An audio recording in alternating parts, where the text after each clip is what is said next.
À l'occasion du 3e anniversaire de la mort de Johnny Hallyday, le 5 décembre 2020, deux anciens proches du taulier ont décidé de dévoiler ses secrets dans le livre Johnny Hallyday et ses anges gardiens, édition Casa, Sacha Roul et Jean Basselin, qui ont accordé une nouvelle interview aux Parisiens, le 18 novembre 2020. Engagé en 1966 par l'idolé des jeunes afin de protéger Sylvie Vartan et leur fils David, Sacha Roul restera à son service jusqu'en 1983.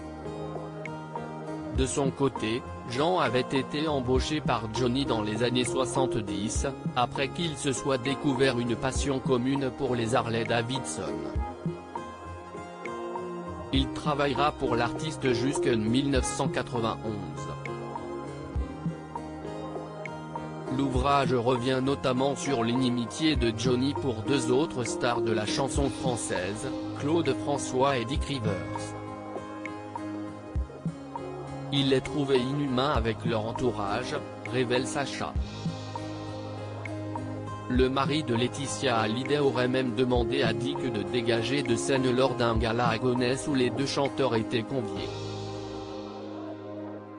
Concernant Clo-Clo, l'interprète du titre Allumer le feu ne supportait pas son caractère, ni son habitude de maltraiter ses proches collaborateurs.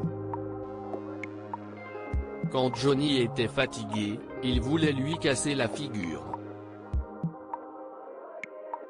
C'est parti d'une histoire de femme. Mais surtout, il ne l'aimait pas parce qu'il insultait ses musiciens et techniciens et les humiliait en public. Lui était aux antipodes de ça.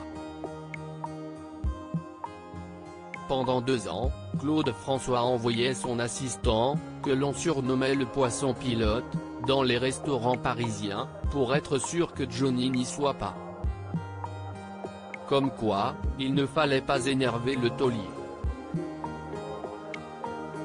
En revanche, Johnny était très généreux avec ses amis, au point de claquer jusqu'à 1 million de francs, note de la rédaction, 150 000 €, dans une journée pour leur faire plaisir. Le cœur sur la main, Sacha confie que le chanteur aidait régulièrement des familles dans le besoin qui lui avaient écrit. Pour autant, le boss ne souhaitait pas faire étalage de sa générosité et gardait cela secret.